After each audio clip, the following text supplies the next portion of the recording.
All right. Oh, I love that little jingle at the beginning. Don't you?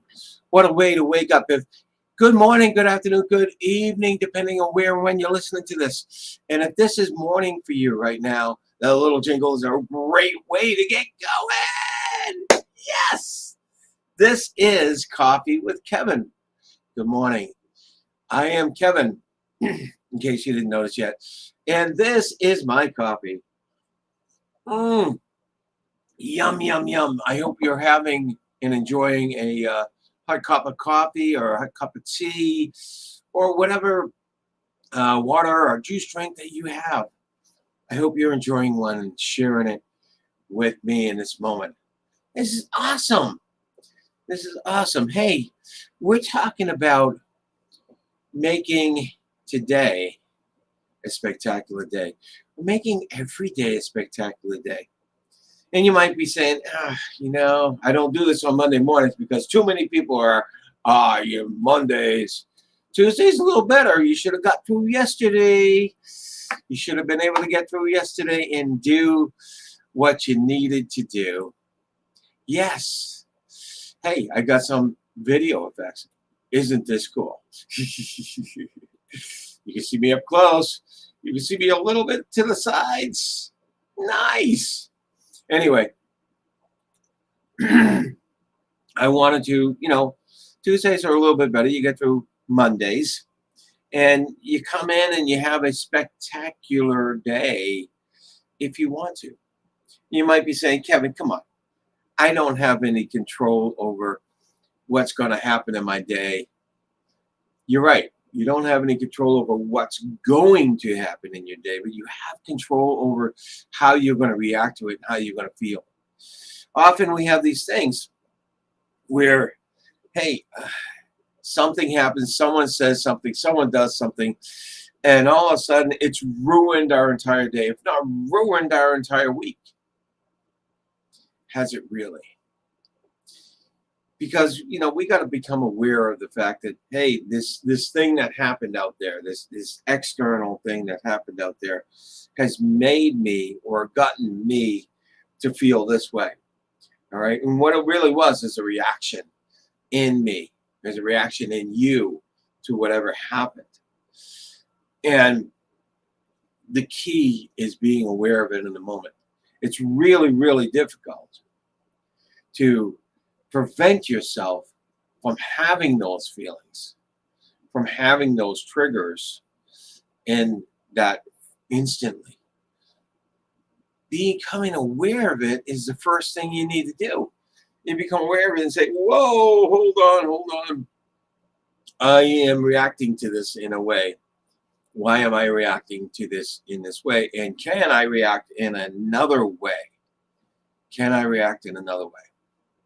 Not the easiest thing to do, but being aware of it is a lot easier than actually making the changes. And I'm going to show you one way you can make a change in a moment.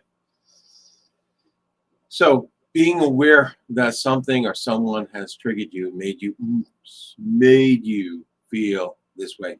By the way, what I say to all my clients and what I say in my teachings is,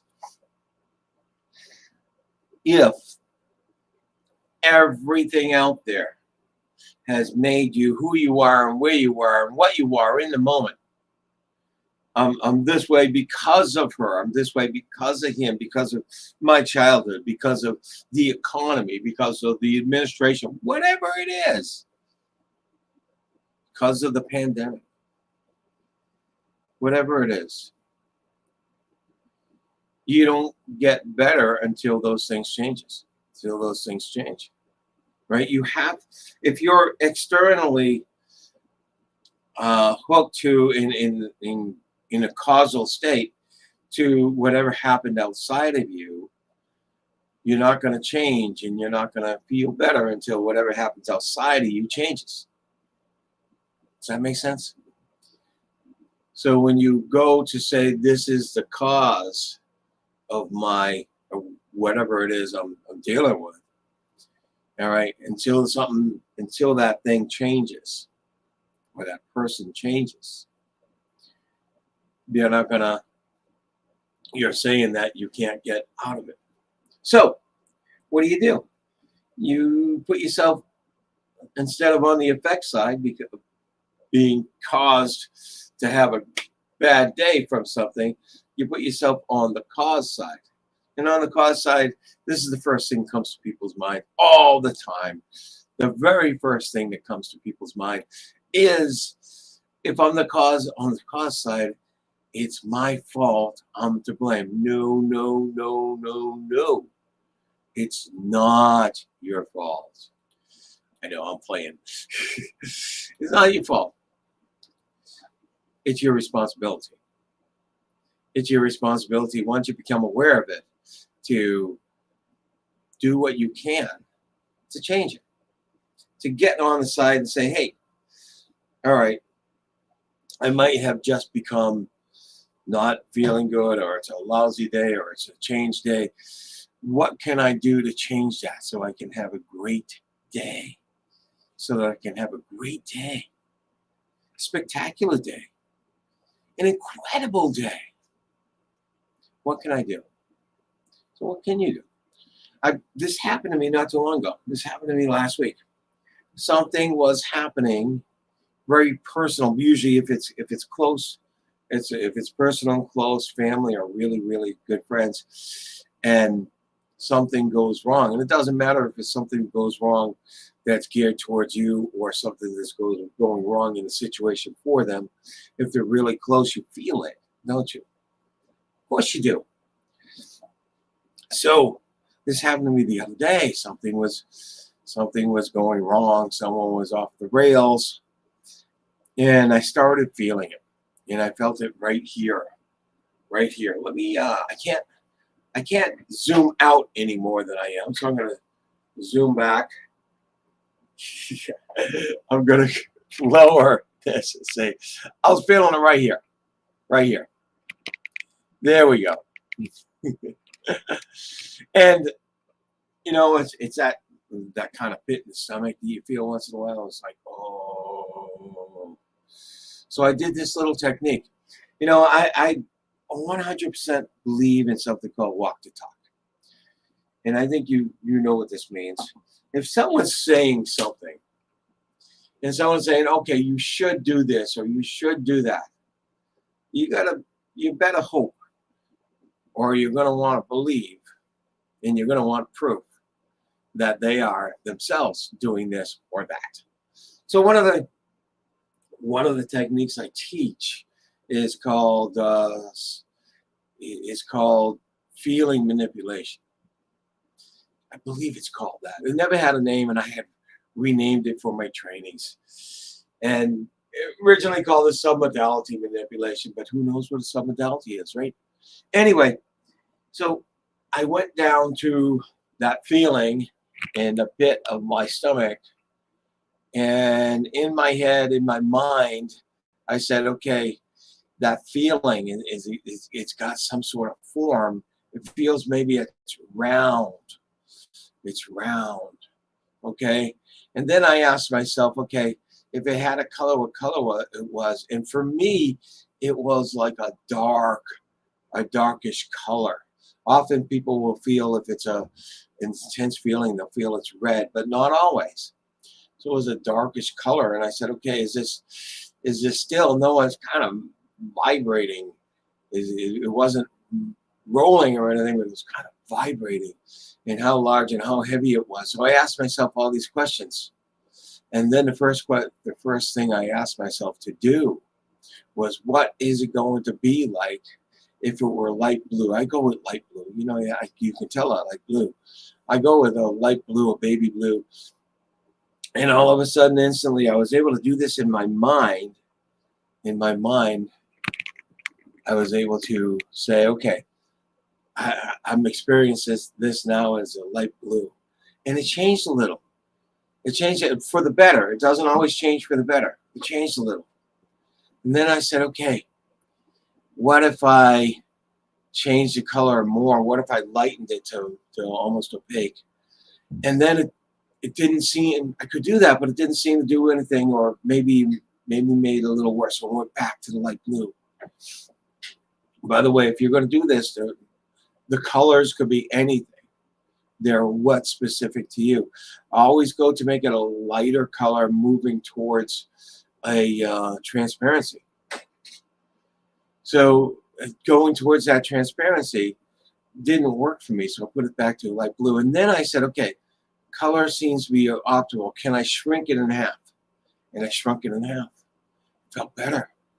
Can I shrink it in half again? I shrunk it in half again. I shrunk it in half again. It felt better. Then I shrunk it to about this size, and it was feeling better. Really, really cool. It was so much better than it was feeling just moments ago. Then I tried shrinking it again, and I think I was able to shrink it one more time. It was still there, and it was still this light blue little thing. And I could get just a little impulse on it. And it was where I wanted it to be. So then I give myself a command. I actually am giving my subconscious mind a command. I say, hey, subconscious, I want to tell you to do this. No, I was giving myself a command. I said, lock this in. And when I give that command, the subconscious mind can sometimes respond to this, especially when you're in this whole technique about visualizing what is in your stomach. There's nothing in your stomach. There's just a feeling, right? So you're visualizing this, and when you're going through that process, you're talking really well to your subconscious mind. So I said, lock this in, and I at the same time picture and hear this giant padlock snapping in. So you're making a sound at the same time telling your subconscious to lock it in helps a lot. So the reason we do that is because we want the subconscious mind to know this, that little P-shaped little blue thing is where we want it to be right now. It can still disappear, but it has a hard time coming back to what it was. So I said, lock it in, and all of a sudden I was feeling so much better. And that did it for me. That was the cool thing. So what I did is, first I became aware, oh, I'm not feeling good. This external thing has brought me down. It was almost like a depressed feeling. This external thing has brought me down. At least that's what it was in my head at first. And I know that I'm the one who brought me down because I allowed that to happen. Okay, so then I say, okay, what do I do next? Now I'm that cause, right? What do I do next? And this is one of the many techniques that I use and teach and stuff like that. So I said, hey, let's do this. And I brought it down, and all of a sudden I'm feeling much better. I took control. I was at cause. I took control of my responsibility. I could have just let myself sit there and gone and spiraled into a depression. And I didn't. And I didn't. So then it was all about having a better day. So I got rid of that, and I started feeling feelings of a really positive feeling. So the way to get feelings of really positive feelings is start to think about things that are really positive for you. Think about the things you've done in the past, the vacations or the trips with the family, or just being in the moment with the family. Anything that's been really positive, go back there. Go back there as if now, meaning you go back to that moment that felt so good. You see what you saw, you hear what you heard, you feel what you felt. And when you can do that, all of a sudden, out of nowhere, it's like, oh, wow, I'm feeling so much better. I'm feeling so much. And as you're feeling so much better, why don't you do this? You can touch a couple of fingers together as you're feeling so much better. And that feeling will be programmed to this touch, to this. It's got to be an accurate touch. That feeling can be programmed to that touch. We call it an anchor. So that the next time you want to feel better, or you don't have to go back and remember those things. You can just go this, and usually the memories come back, or at least the feelings come back. So you're taking control. You're at cause for the way you feel instead of being at effect. And it's so much better being at cause, being responsible. I know responsibility carries a weight with it. It's like, okay, you can't complain anymore, because if you're complaining, that means you're not doing the stuff you need to do to feel better.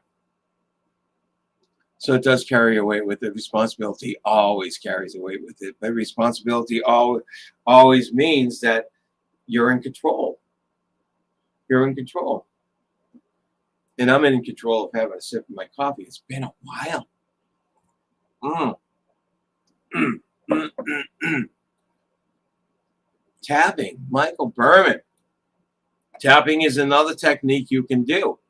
It's also called emotional freedom technique. And tapping will work something like this. You have some sort of almost an affirmation. It's a statement.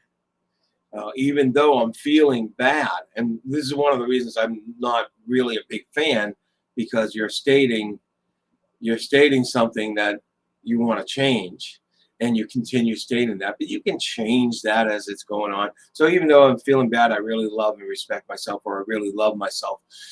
So you're saying that, and you're enforcing something really positive on yourself while you're not feeling good, and you're tapping. And you can look this up anywhere on the internet. You'll find out there's ways to tap.